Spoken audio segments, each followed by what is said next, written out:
ধর্মের মূল সত্য। আজকাল মানুষ সব ধর্মের মেজাজি বিষয়টাকেই একমাত্র বিষয় মনে করে। তাই ধর্মের হাকিকি রূপটি দিনে দিনেই হারিয়ে যাচ্ছে। কিছু মানুষ হাকিকি বিষয়টির কথা প্রচার করে বলেই সর্বধর্মে সুফিবাদটি টিকে আছে। আবার সুফিবাদ সুফিবাদের গবেষণা করতে গিয়ে অন্য ধর্মকে কটাক্ষ করে এবং অন্য ধর্মের হাকিকি বিষয়টি যারা ধরে রেখেছেন তাদেরকে রোহানিবাদের অপবাদ দিয়ে দূরে সরিয়ে দেয়। অনেকেই তো এতদূর পর্যন্ত এগিয়ে বলে ফেলে যে সিলেটের শাহজালাল বাবা এবং শাহ পরাণ বাবা বিয়ে না করে নবীজির একটি সুন্নত হতে বঞ্চিত। হায়রে, সুন্নতের নামে এত বেহাস কথা! সহজ সরল মানুষগুলোকে কত রকম যে ধোঁকার ফাঁদ পেতে রেখে কারেন্ট জালে মাছ আটকাবার মতো তার হিসাব কে রাখে? আসলে আমি আগেই বারবার বলেছি যে কোরআনের সব কথার মূল কথাটি হলো তোমার সঙ্গে যে শয়তানরূপী খান্নাসটিকে দিয়ে দেয়া হয়েছে উহাকে সরিয়ে দাও, উহাকে বিদায় করে দাও, এবং বিদায় করতে পারলেই জন্ম জন্মান্তর বারবার আসা যাওয়ার চক্র হতে মুক্তি পাওয়া যায় এবং আল্লাহতে ফানা হওয়া যায় এবং ফানা হতে পারলেই বাকাতে অবস্থান করা যায়। খান্নাস হতে মুক্তি পাবার জন্যই এত আয়োজন, এত বাহারি কথা, এত বাহারি আদেশ আর উপদেশ। মানুষ এত বাহারি আদেশ উপদেশের মাঝে যদি মূল বিষয়টিকে হারিয়ে ফেলে, নামাজ, রোজা, হজ, জাকাত আর কোরবানির যে একই সূত্রে গাঁথা, একই মূল বিষয়টি বাহারি কথার শৈলীতে বলা হয়েছে, একই বিষয়ের অনেক রকম নাম আর অনুষ্ঠান বুঝতে পারলেই আসল বিষয়টি পরিষ্কার হয়ে যায়। তাই সূরা মুমিনের ৬০ নম্বর আয়াতে নামাজ, রোজা, হজ, জাকাত আর কোরবানির বিষয়গুলোকে একত্র করে এক কথায় বলা হয়েছে যে তুমি আল্লাহকে একা ডাকো, ডাকের জবাবটির সাথে সাথে পাবে। কি সুন্দর শর্তটি জুড়ে দেয়া হয়েছে, আর সেই শর্তটি হলো একা ডাকতে হবে এবং একা ডাকতে পারলেই সঙ্গে সঙ্গে ডাকের জবাব অবশ্যই পাবে। আল্লাহকে ডাকলে জবাব পাই না, কেন পাই না? সালাত, সিয়াম, হজ, জাকাত আর কোরবানি প্রতিটি বিষয়ে জবাব পাবার কথাটিই বলা হয়েছে, অন্য কোনো কথাই বলা হয়নি। ভাষার লালিত্যে মনে হবে অনেক রকম আদেশ নিষেধ করা হচ্ছে, কিন্তু চোখ থাকলে বুঝতে পারবে যে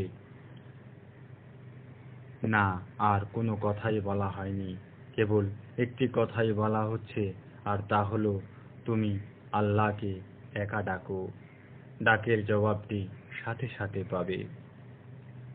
আপনার কাছে মনে হবে যে কত কথা বলা হচ্ছে, কত আদেশ উপদেশ দেয়া হচ্ছে, কত সাবধান আর জাহান্নামের ভয় দেখানো হচ্ছে, কিন্তু একটু মনোযোগ দিয়ে বারবার পড়ে দেখুন, দেখতে পাবেন ভাষার বাক্যে ভিন্ন কিন্তু বিষয়টি এক।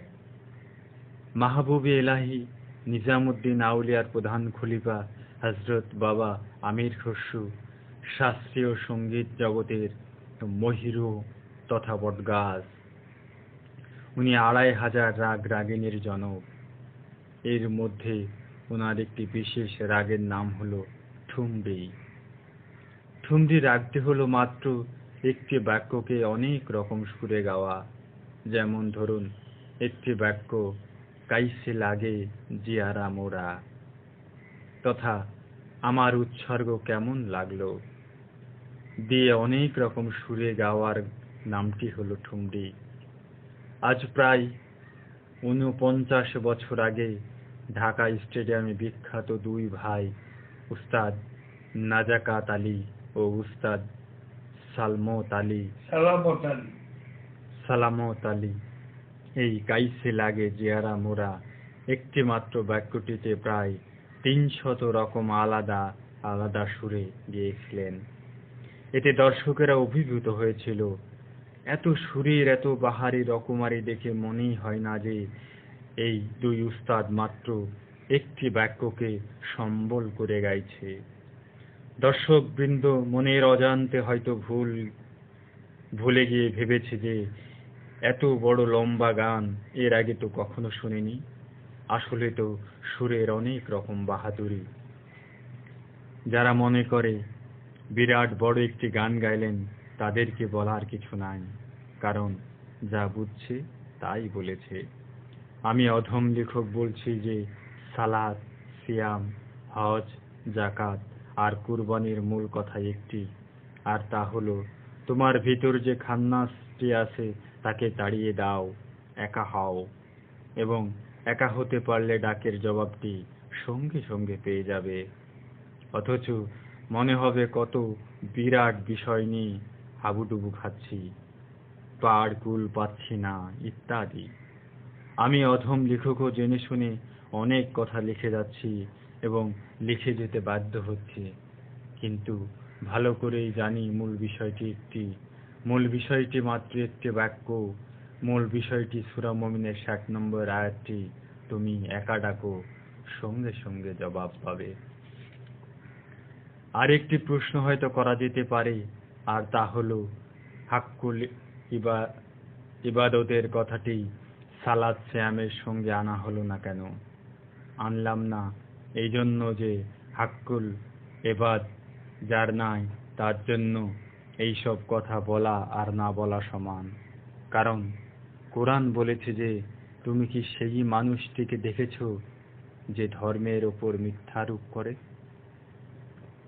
অথবা এই মানুষটি ইসলাম হতে প্রথমেই বাদ, যে মানুষটি এতিম হতে মুখ ফিরিয়ে নেয়? যারা প্রথমেই ইসলাম ধর্ম হতে বাদ তাদেরকে সালাত, সিয়াম, হজ, যাকাত আর কুরবানির কথা কেমন করে শোনায়? শোনাবার প্রশ্নটি যেখানে প্রথমেই অবান্তর আর অবাস্তব, সেখানে শোনাবার প্রশ্নটি কি থাকতে পারে?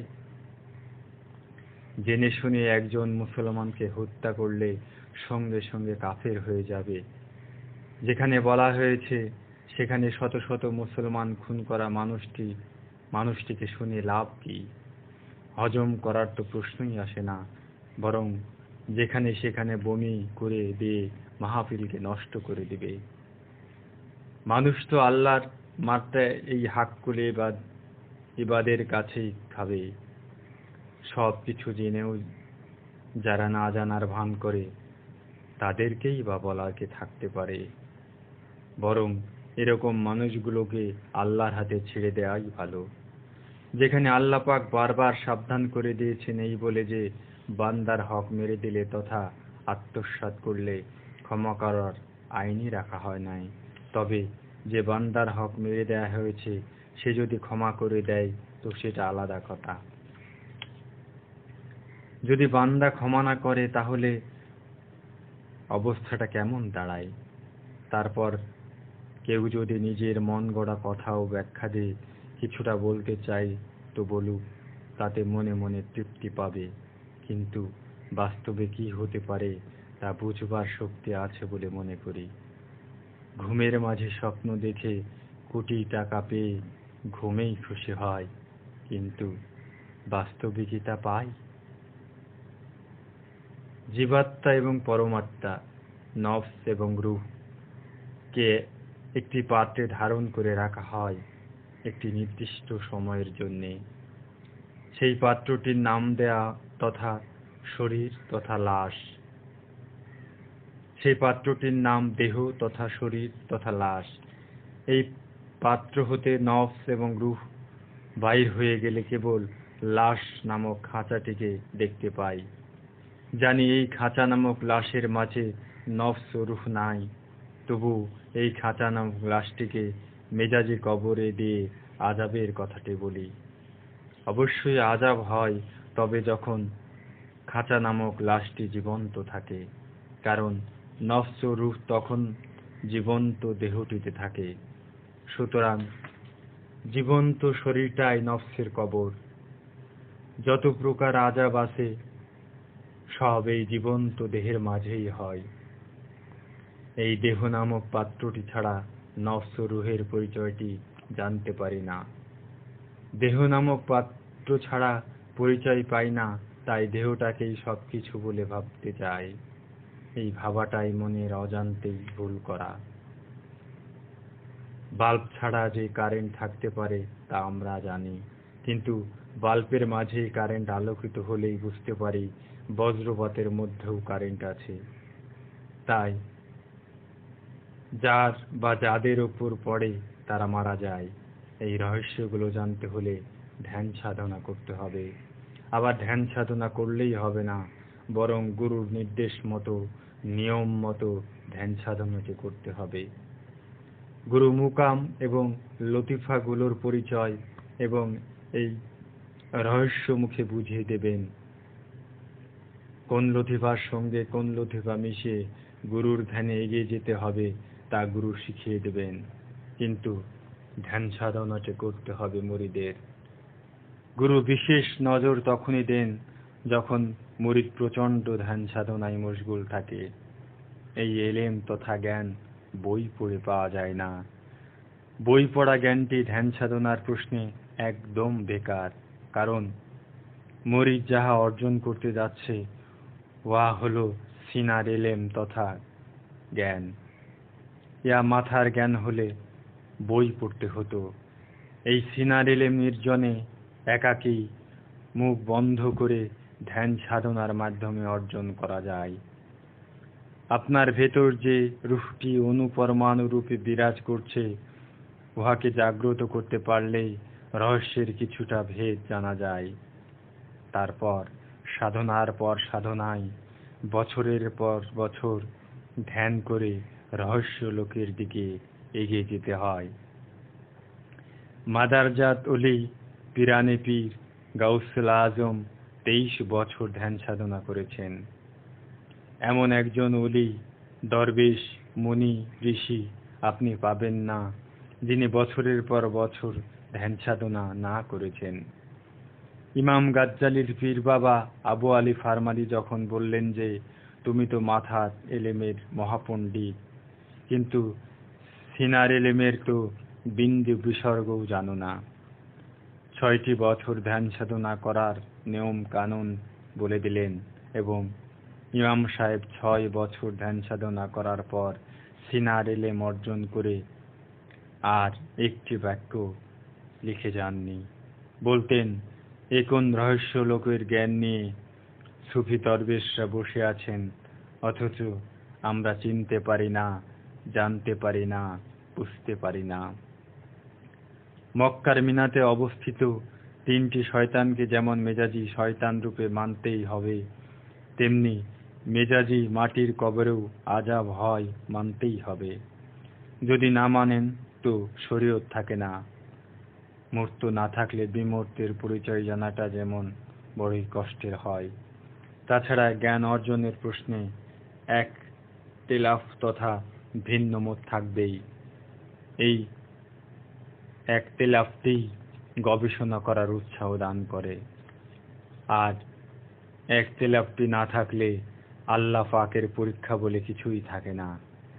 এই এক তেলাফটি কেবল মানুষ আর জিন জাতিকেই দেয়া হয়েছে, গরু, ছাগল, বাঘ, ঘোড়াকে দেয়া হয়নি। বাংলাদেশের গাধা আর পাকিস্তানের গাধার চালচলন এবং চিৎকারের ভাষাটি একই হবে। সুতরাং একতেলাফটি মানুষ এবং জিন জাতির জন্য। সুফিরা সোজা বলে দেয় যে আমার কথা মতো মাত্র 120 দিন ধ্যান সাধনা করে দেখো, যদি কিছু না পাও তো আমাকে কিছু বলতে পারবে।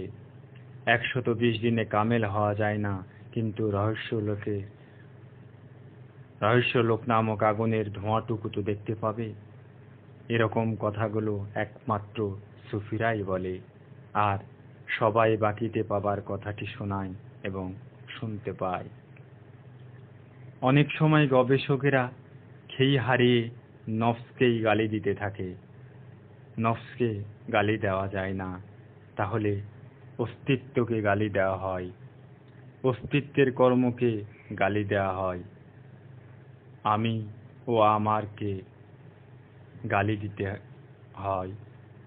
আমি থাকলে আমার থাকবেই, এই আমি ও আমারকে না বুঝতে না বুঝে না জেনে গালি দিলে ফলটা কি দাঁড়ায়? যিনি আমি ও আমারকে তৈরি করেছেন তাকেই গালি দেয়া হয়। সুতরাং আমিটা দূষণীয় নয়, নফসটি অপরাধী নয়। আমিটার সঙ্গে নফসের সঙ্গে খান্নাসরূপী শয়তানটিকে দেয়া হয়েছে, উহাকে তাড়িয়ে দিতে বলেছেন আল্লাহ। যখন নফসের ওপর শয়তানরূপী খান্নাস ভর করে, তখন মোহ আর মায়ার আগমন হয়। মোহ আর মায়াটাই বন্ধন, নফস মোটেই বন্ধন নয়। সোজা কথায় নফসের কাজগুলো বন্ধন নয়। যখন মোহ মায়া নফসের কাজগুলোর উপর প্রভাব বিস্তার করে, তখনই নফস কলুষিত হয়, কর্ম বন্ধন হয়, বরং মোহ মায়াটাই বন্ধন। তাই নফসকে কয়েকটি ভাগে ভাগ করতে দেখি। শেষ ভাগে নফসটিকে জান্নাতে প্রবেশ করার আহ্বান জানানো হয়, আর আম্মারা নামক নফসটিকে গালাগালি করা হয় এবং জাহান্নামের দুঃসংবাদ দেওয়া হয়। সুতরাং ইসলামের যে কোনো বিষয়ের ওপর আলোচনা করা হোক না কেন, সবগুলো বিষয় মাত্র একটি কথা বলা হয়েছে, একটি উপদেশ দিচ্ছে, একটি মাত্র আহ্বান জানাচ্ছে, একটি মাত্র সুসংবাদ জানানো হচ্ছে, আর সেটাই হলো তুমি আল্লাহকে একা ডাকো, জবাব সাথে সাথে পাবে। কিন্তু আমি তো একা নই, আমার সঙ্গে শয়তানটিকে খান্নাসরূপে ঢুকিয়ে দেয়া হয়েছে। আবার বলা হয়েছে, এই খান্নাসরূপী শয়তানটিকে বের করে দাও। এই বের করে দেওয়ার উপদেশ ছাড়া আর কোনো উপদেশ নাই এবং থাকতে পারে না। একটিমাত্র বাক্য, কাইসে লাগে গিয়ারা মোরা, আমার উৎসর্গটি কেমন লাগলো।